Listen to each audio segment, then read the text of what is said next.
இன்றைக்கி நம்ம சேனலில் புடலங்காய் சட்னி எப்படி செய்கிறதுன்னு தான் பார்க்கலாம். புடலங்காய் சட்னி தோசைக்கு இட்லிக்கெலாம் ரொம்ப நல்லாயிருக்கும். சின்ன பசங்களாம் காய் சாப்பிட மாட்டாங்க. அவங்களுக்கு இது மாதிரி சட்னியாக செஞ்சு கொடுத்தா நல்லா விரும்பி சாப்பிடுவாங்க. புடலங்காய் சட்னிக்கு என்னென்ன தேவைன்னு நம்ம பார்க்கலாம். ஒரு புடலங்காய் எடுத்து மீடியம் சைஸ் புடலங்காய் ஒன்று எடுத்து சின்ன சின்ன பீசஸாக கட் பண்ணி வச்சுக்கலாம். அப்புறம் தக்காளி வந்து ஒரு சின்ன தக்காளி, மீடியம் சைஸ் தக்காளி ஒன்று சின்னது எடுத்து 4 ஸ்லைஸாக கட் பண்ணி வச்சுக்கலாம். ஒரு ஆனியன் எடுத்து இந்த மாதிரி நீல வாக்கில் கட் பண்ணி வச்சுக்கோங்க.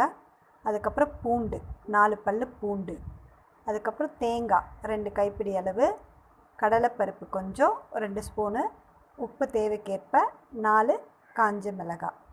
உங்களுக்கு காரம் எவ்வளோ தேவையோ அதுக்கு தகுந்த மாதிரி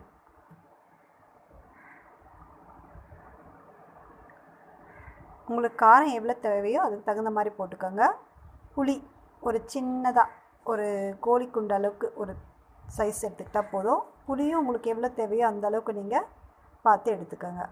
உப்பு தேவையான அளவு உப்பு எடுத்துக்கலாம். ஃபஸ்ட்டு இதெல்லாம் நம்ம குறைன்னு அரைச்சி எடுத்துக்கலாம். இந்த தேங்காய், காஞ்ச மிளகாய், புளி, கடலைப்பருப்பு, அப்புறம் கருவேப்பிலை ஒரு கொத்து, இதெல்லாம் நம்ம ஃபஸ்ட்டு வறுத்து எடுத்துக்கலாம். வறுத்து அதுக்கப்புறம் நம்ம அரைச்சிக்கலாம், குறைப்பாக அரைச்சிக்கலாம்.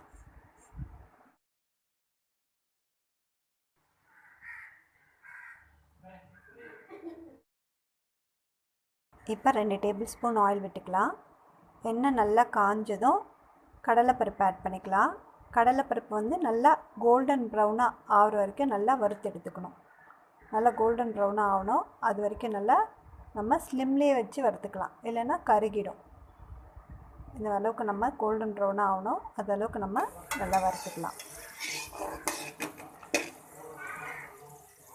அப்புறம் பூண்டு, காஞ்ச மிளகாய் அதையும் லைட்டாக வறுத்துக்கலாம். வறுத்துட்டு அப்புறம் ஆனியன் சேர்த்து நல்லா கண்ணாடி பதம் வர வரைக்கும் நல்லா வதக்கி எடுத்துக்கணும். கொஞ்சம் கோல்டன் ப்ரௌனாக ஆகணும், அந்த அளவுக்கு நம்ம வதக்கி எடுத்துக்கணும். ஆனியன் ஓரளவுக்கு வதங்கிடுச்சு பாருங்கள். இந்த அளவுக்கு வதங்கினா போதும், நல்லா வதங்கியிருக்கு. இப்போ நம்ம புடலங்காய் ஆட் பண்ணிக்கலாம். எல்லாமே நான் தனித்தனியாக வறுத்துட்டு இருக்கிறேன். லைட்டாக வதக்கிக்கணும். புடலங்காய் வதக்கும் போது கொஞ்சம் நல்லா வதக்கணும், ஏன்னா அந்த பச்சை ஸ்மெல் போகணும். அந்த ரா ஸ்மெல் போனால் தான் நல்லாயிருக்கும். கூடவே கல்லுப்பு ஆட் பண்ணிக்கிறேன். கல்லுப்பு ஆட் பண்ணி வதக்கினா கொஞ்சம் சீக்கிரமாக வதங்கிடும். நல்லா வதக்கிக்கலாம் புடலங்காவை.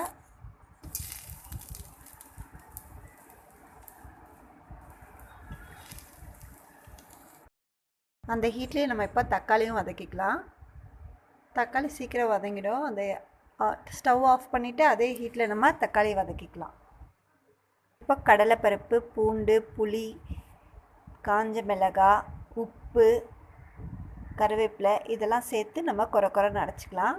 கூடவே தேங்காயும் சேர்த்து ஃபஸ்ட்டு அரைச்சிக்கணும். நான் தேங்காய் ஃபஸ்ட்டு போடலை, அதுக்கப்புறமா தான் ஆட் பண்ணேன். தேங்காயும் இது கூட சேர்த்து ஃபஸ்ட்டு நல்லா குறைப்பாக அரைச்சி எடுத்துக்கணும். இந்த அளவுக்கு குறைப்பாக இருக்கணும்.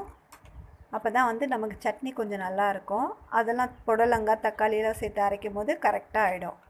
அதனால் நம்ம இந்த அளவுக்கு ஃபஸ்ட்டு குறைப்பாக அரைச்சி எடுத்துக்கணும். இப்போ நான் தேங்காய் ஆட் பண்ணுறேன், கூடவே வெங்காயமும் ஆட் பண்ணுறேன். நீங்கள் ஃபஸ்ட்டு தேங்காய் போட்டுக்கோங்க. நான் தேங்காய் ஃபஸ்ட்டு போட மறந்துட்டேன், அதனால் இப்போ ஆட் பண்ணி தேங்காய் சேர்த்து அரைச்ச பிறகு இந்த மாதிரி இருக்கும். இது கூட நமக்கு தேவையான அளவுக்கு தண்ணி ஆட் பண்ணிக்கலாம். தண்ணி ஆட் பண்ணி உங்களுக்கு எந்த அளவுக்கு கொஞ்சம் தண்ணியாக தேவையோ அந்தளவுக்கு நீங்கள் அரைச்சிக்கலாம். ரொம்ப தண்ணியாக இருக்கக்கூடாது, கொஞ்சம் திக்காக தான் இருக்கணும் இந்த சட்னி, அப்போ தான் நல்லாயிருக்கும். இப்போ எனக்கு கொஞ்சம் தண்ணியாக தேவை, அதனால் நான் கொஞ்சம் தண்ணி ஆட் பண்ணிக்கிறேன்.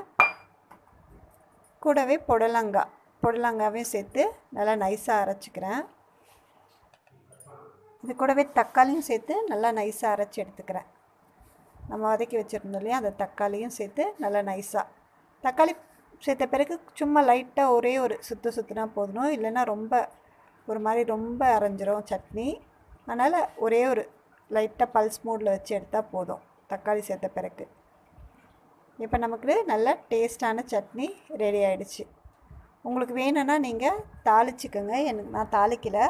உங்களுக்கு வேணும்னா தாளித்து நீங்கள் சர்வ் பண்ணலாம்.